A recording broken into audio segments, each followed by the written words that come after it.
তুমি জানো ভয় কাকে বলে? ভয় মানে মাদারা একা দাঁড়িয়ে আছে আর হাজারো সিনবি কাঁপছে। সে ছিল এমন এক মানুষ যার চেহারায় ছিল মৃত্যুর ছাপ, কিন্তু হৃদয়ে ছিল শান্তির নকশা। কিন্তু সেই শান্তি ছিল ভয়ঙ্কর। মাদারার চোখ শুধু একটা কথাই বলে, আমি যুদ্ধ করতে আসিনি, আমি শেষ করতে এসেছি যুদ্ধকে। এক সময় সে বলেছিল, আমি সেই ছায়া যাকে কেউ ধরতে পারে না, কারণ আমি কখনো আলোতে দাঁড়াই না।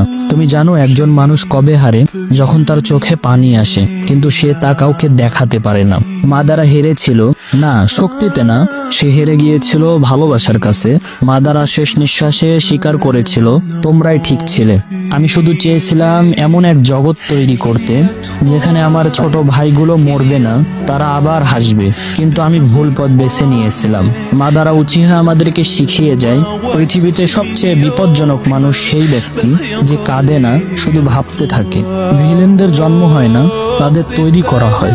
সবচেয়ে কঠোর চোখের পিছনেও এমন এক কষ্টদায়ক ইতিহাস থাকে যা কেউ কখনো জানেই না। সে হারেনি, সে শুধু বুঝে গিয়েছিল এই দুনিয়াকে বদলাতে হলে শান্তি না, দরকার ভালোবাসার সাহস। মাদারা উচিহা মারা যায়নি, সে রয়ে গেছে প্রতিটা সেই চোখে যা দেখে অন্যায় আর বদলাতে চায় দুনিয়াকে।